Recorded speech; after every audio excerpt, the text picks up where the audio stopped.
Elkanah, ಅಬಿಯಾಸ. Hallelujah. ಇವರೇ ಗೋತ್ರ ಸ್ಥಾಪಕರು. ಹಲ್ಲೆಲೂಯಾ.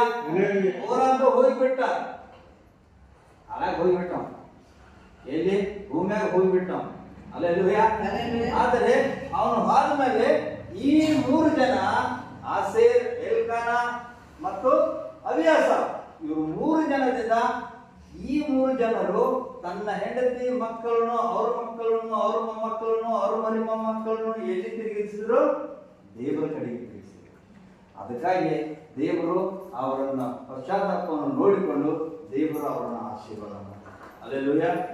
ಯೆಶಾಯನ ಬರೆದ ಪುಸ್ತಕ 61ನೇ ಅಧ್ಯಾಯ 9-10ನೇ ವಾಕ್ಯ ನೋಡ್ರಿ. ಕೊನೆಯ ವಾಕ್ಯ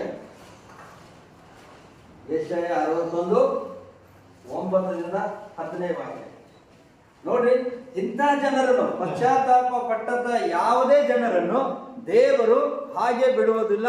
ಅವರ ಯಾವುದೇ ಕುಲ ಇರಲಿ, ಅವ್ರ ಯಾವುದೇ ಭಾಷೆ ಇರಲಿ, ಅವ್ರ ತಂದೆ ತಾಯಿಗಳು, ಅವ್ರ ಅಜ್ಜಗಳು ಯಾವುದೇ ಪಾಪವನ್ನು ಮಾಡಿರಬಹುದು, ಆದರೆ ಪಶ್ಚಾತ್ತಾಪವನ್ನು ಪಡೆದುಕೊಂಡು ಅವರ ಸಂತತಿಗಳು ಕ್ರಿಸ್ತ ಯೇಸುವಿನ ನಾಮದಲ್ಲಿ ನಂಬಿಗಸ್ತರಾಗಿ ದೀಕ್ಷಾಸ್ನಾನ ತಗೊಂಡು ಜೀವಿಸುವಾಗ ದೇವರು ಅವರನ್ನು ಇಡೀ ದೇಶದಲ್ಲಿ ಮೇಲಕ್ಕೆ ಎತ್ತುತ್ತಾನೆ. ಹೋದ್ರಿ, ಆತ್ಮವು ನನ್ನ ಮೇಲಿದೆ, ಆತನು ನನ್ನನ್ನು ಬಡವರಿಗೆ ಶುಭ ವರ್ತಮಾನವನ್ನು ಸಾರುವುದಕ್ಕೆ. ಯೆಶಾಯ 61ನೇ ಅಧ್ಯಾಯ 9ನೇ ವಾಕ್ಯ 10ನೇ ವಾಕ್ಯ. ಇವರ ಸಂತಾನವು ಜನಾಂಗಗಳಲ್ಲಿ ಪ್ರತ್ಯೇಕವಾಗುವುದು.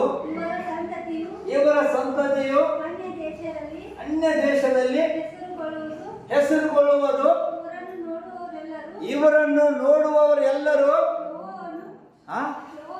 ಯೆಹೋವನು ಆಶೀರ್ವದಿಸಿ ವಂಶದವರು ಇವರೇ ಎಂದು ಒಪ್ಪಿಕೊಳ್ಳುವರು. ಹಲ್ಲೆಲೂಯಾ. ನಾವೆಲ್ಲರೂ ದೇವರು ಹೆಂಗ ಮಾಡ್ತಾನಂದ್ರೆ, ನಾವು ಎಲ್ಲಿ ಬೇಕಾದಲ್ಲಿ ಹೋದ್ರು ಇವರು ದೇವರು ಯೇಸುವಿನ ನಂಬಿದವರು, ಇವರ ಆಶೀರ್ವಾದವನ್ನು ಹೊಂದಿದವರಂತ ಜನರ ಮುಂದೆ ನಮ್ಮನ್ನು ತೋರಿಸ್ತಾರೆ. ಹಲ್ಲೆಲೂಯಾ.